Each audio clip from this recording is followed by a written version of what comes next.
तो बच्चों, आज हम सीखेंगे मिश्र वाक्य क्या होता है। ऐसा वाक्य जिसमें एक प्रधान उपवाक्य हो और बाकी के सारे आश्रित उपवाक्य हो, वो हमारा मिश्र वाक्य कहलाता है। पहला वाक्य देखिए, बच्चों के स्कूल की छुट्टी हो गई।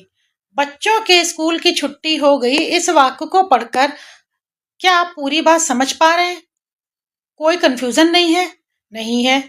बच्चों के स्कूल की छुट्टी हो गई, यह वाक्य पूर्ण रूप से अपना अर्थ दे रहा है।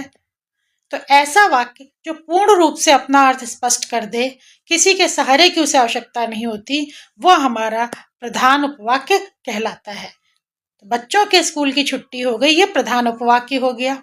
अब आप वाक्य नंबर 2 को देखिए, ज्यों ही घंटी बजी।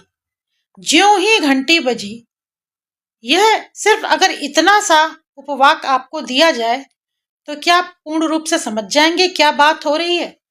ज्यों ही घंटी बजी, सिर्फ इतना, यह उपवाक्य पूर्ण अर्थ स्पष्ट नहीं करता। ज्यों ही घंटी बजी, अगर इतना बोलते हैं तो मन में जिज्ञासा आ जाती है, तो फिर आगे क्या हुआ? तो फिर आगे क्या हुआ?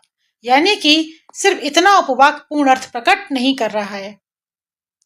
तो जो वाक्य अधूरापन लिए हुए हो या पूर्ण भाव प्रकट नहीं कर पाता है या मन में जिज्ञासा छोड़ देता है, तो फिर आगे क्या हुआ? ऐसे अधूरे उपवाक्य हमारे आश्रित उपवाक्य कहलाते हैं। तो ये हमारा हो गया आश्रित। जो ही घंटी बजी पूर्ण अर्थ ना देने के कारण आश्रित हो गया। अब इस आश्रित वाक्य को पूर्ण रूप से समझने के लिए इसको अपने साथ एक प्रधान उपवाक्य जोड़ना होगा। यदि वाक्य को हम ऐसे कह दें, ज्यों ही घंटी बजी, बच्चों के स्कूल की छुट्टी हो गई, तब ये पूर्ण अर्थ देने वाला एक वाक्य हो गया, क्योंकि इसमें आधा वाक्य अधूरा भाव वाला है यानी आश्रित, और शेष वाक्य हमारा प्रधान है।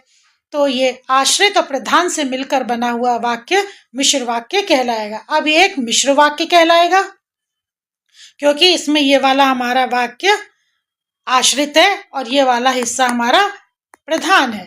तो प्रधान और आश्रित से मिलकर जो वाक्य बनते हैं वो क्या कहलाते हैं? मिश्र वाक्य कहलाते हैं। Thank you.